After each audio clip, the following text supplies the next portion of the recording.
बाघ आतंक आतंकित अवस्था अंचलवासी परजंग ढेंकानाल जिला महावीरोड रेंज और कामाख्यानगर पश्चिमांचल रेंज मुक्तापसी फॉरेस्ट सेक्शन रे बाघ घुरी बुलुवा वीडियो भाइराल हेबारे लागिछि।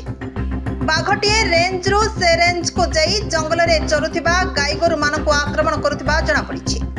महावीरोड रेंज कुटुरिया पंचायत मदरंगा मुंडा गाँव में 2 दिन तले गोरु आक्रमण करी क्षतक्त करिथिबा बेले कामाख्यानगर पश्चिमांचल range Muktapasi forest section Jaipura काटेनी पंचायत रे गोरु मानकु आक्रमण करी क्षतक्त करिथिबा जणा पड़िछि। गोटे दिगरे उभय रेंज कर्मचारी माने बाघर गतिपथ उपरे तीक्ष्ण नजर रखिथिबा बेले अन्य दिगरे अंचल रे बाघ आतंक अंचलवासी को कोकुआ भय खेलाई दैछि। वर्तमान अंचल रे पार्वण ऋतुर आगमन रे पार्वाणी जारी रहिथिबा बेले हिंस्र बाघ घुरी बुलुथिबा वीडियो भाइराल जोगु लोकंक मनरे छनका पसि जाइछि।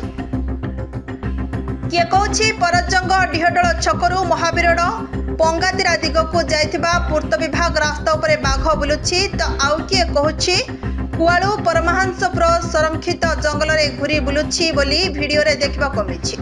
अंचल रे हाथी बरहा मानक आड़ास्थली पलटिथिबा बेले वर्तमान लोकंक मुहरे बाघर आतंक खेलाई दैछि। याकु नेई गाँरु छक बजार सबुठी आलोचना चलिछि।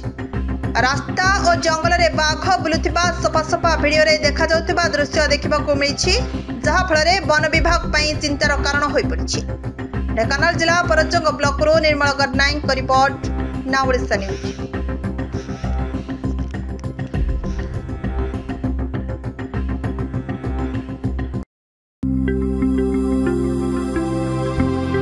लेटेस्ट न्यूज अपडेट पाई www.nowodisha.com को लॉगिन करंतु।